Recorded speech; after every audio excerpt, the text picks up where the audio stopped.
Welcome, and this is Miss Beard explaining Step 3 of the Catering Project for Introduction to Culinary Arts at Pike High School. Alright, welcome. So you've already done Step 1, which is determining your event venue and budget. So far, you've picked the place that your event is going to be, and you've also chosen whether you're doing a wedding or a birthday party, and you have a pretty good concept of what kind of event you are doing for this project. In Step 2, you created a floor plan, a theme, chose decorations, picked entertainment, and also did table setting for your event. So now you're ready to think about the menu and what kind of food you are going to serve. So for Step 3, the first thing you need to do is go to My Big Campus. Log into My Big Campus using your school username and password. Make sure that you include that you attend Pike High School. And next you're going to go to Culinary Arts Foundations.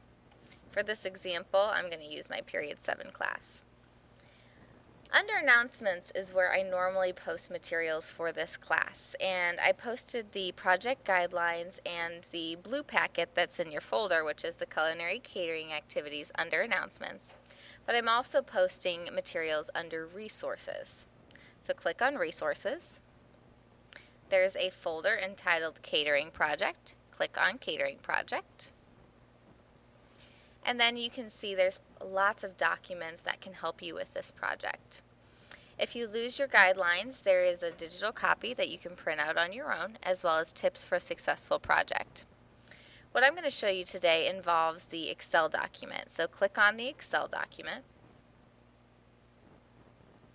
I have a copy of it open, so I'm going to move to that copy. And this is a document that you're going to use for your project. Okay, the first thing you need to do is save it in your own name. So let's say I'm Kitchen 1.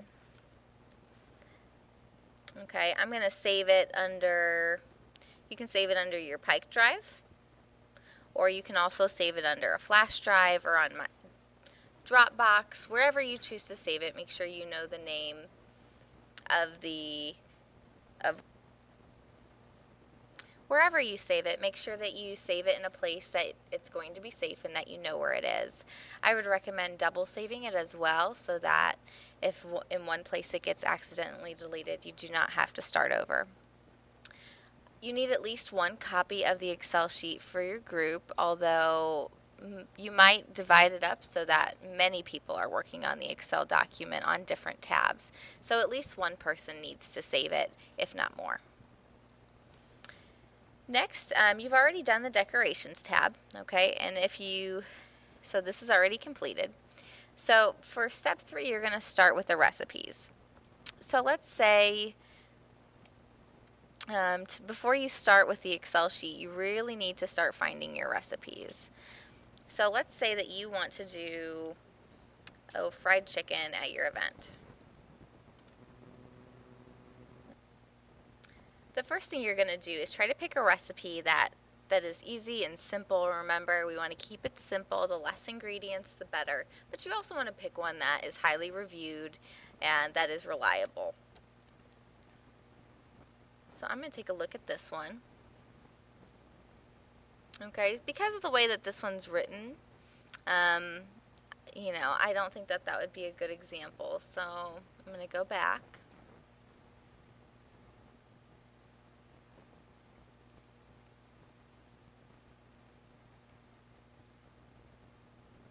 Maybe an oven fried chicken would be good because we know that baking it's going to be easy. So this one looks pretty good. 12 chicken thighs. I'm going to use that for my example, actually. And 3 eggs. We'll use both of those. Okay. So I'm going to go to my Excel spreadsheet. Okay. And based on what I can see from the recipe, the recipe title is fried chicken. And if you notice that your Excel sheet runs out of space, you can just double click right there and it'll open up for you. The original servings, it makes 10 servings. Okay, and we need to know that amount to calculate the RCF, which is the new yield over the old yield. So I'm going to click on the yellow box and hit equals. Our new yield, we are serving, let's say there's 70 people coming to this party that I'm having, divided by the old yield, which is 10. Click enter, and that equation will give you your RCF. Remember, Excel is great for math equations. It'll do some of the work for you as long as you know how to put the function in. So I'm going to start my first ingredient. Let's do eggs. The old amount of eggs that I needed was 3. Okay, that's what's on the recipe. My RCF is 7. And notice it calculated it automatically. How did I do that? Well, you can do that, and let me delete it so I can show you, by hitting equals, select the new amount, asterisk is for times, click on RCF, and hit equals, and it will automatically do the math for you. If you drag this box down, it will calculate it for every square. That as long as you put in the old amount and the RCF, it will make the calculation for the new amount needed. For my next example, I will do the chicken thighs.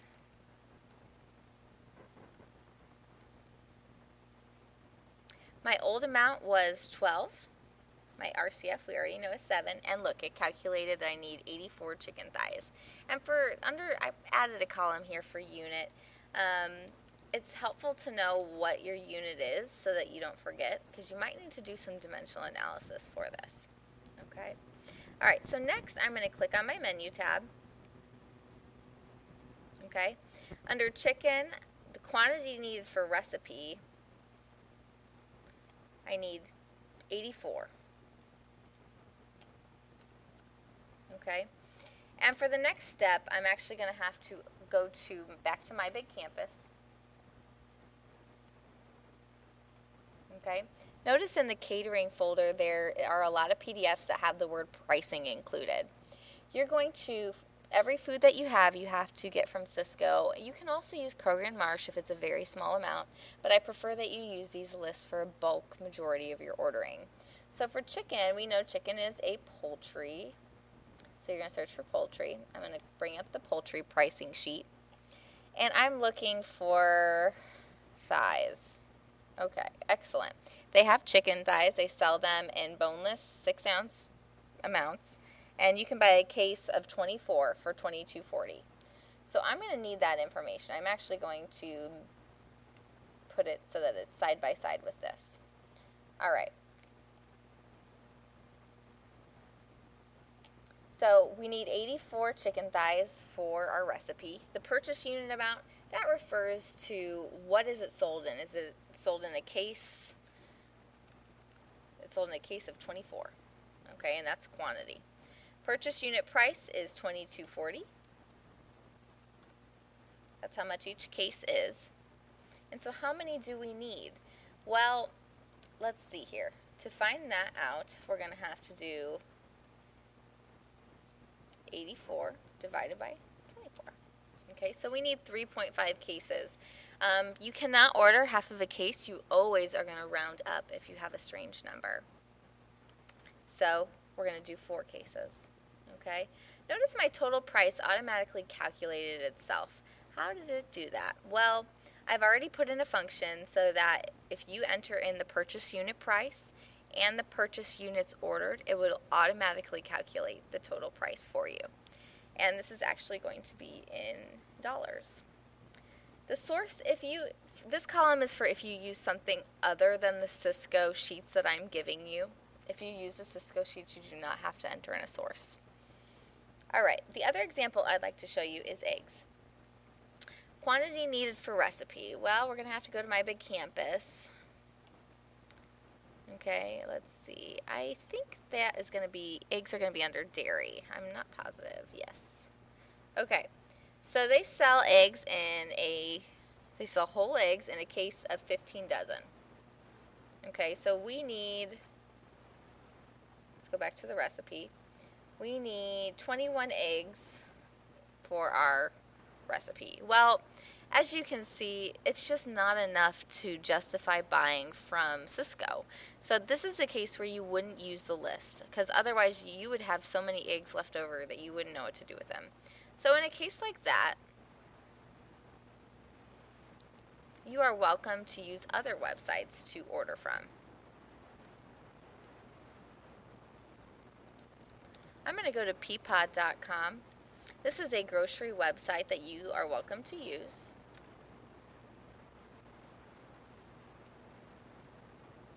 And you can search for items. So let's say I'm going to search for eggs. Okay, each dozen is going to be $4.59 on this website. So I'm going to go back to my menu tab. I need, what did I need? I needed 21 eggs for the recipe. The purchase unit amount is going to be a dozen. Okay, we're buying them in the dozen. So a purchase unit price, if I look back to this tab, it's going to be $4.59. The purchase units ordered, well, if I need 21 eggs, okay, I know that there's 12 eggs in a dozen, okay, and I can put that in parentheses as well. So I'm actually going to, if I buy 2 dozen eggs, I'll have 24, which will give me a couple extra. So I'm going to purchase 2, and it's automatically going to do the math for me, okay? So far I'm spending $89.60 on chicken thighs and $9.18 on eggs. You're going to do this process for every item in your recipes. And yes, it's tedious. And yes, it's a lot of work. So make sure that you are dividing it up. Each person in your group should be doing one of the recipes. One person should not be doing all the work when it comes to this step. They will get tired of this project very easily if that's the case.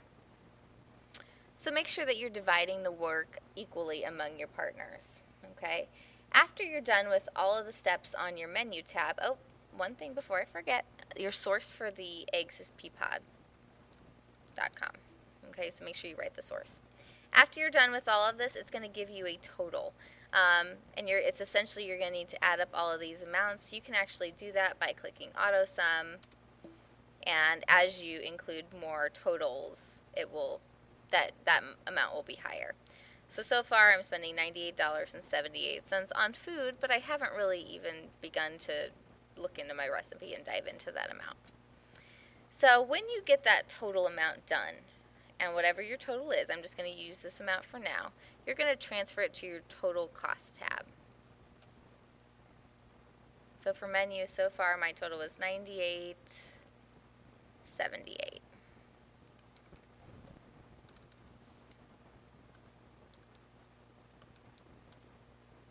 Which for some reason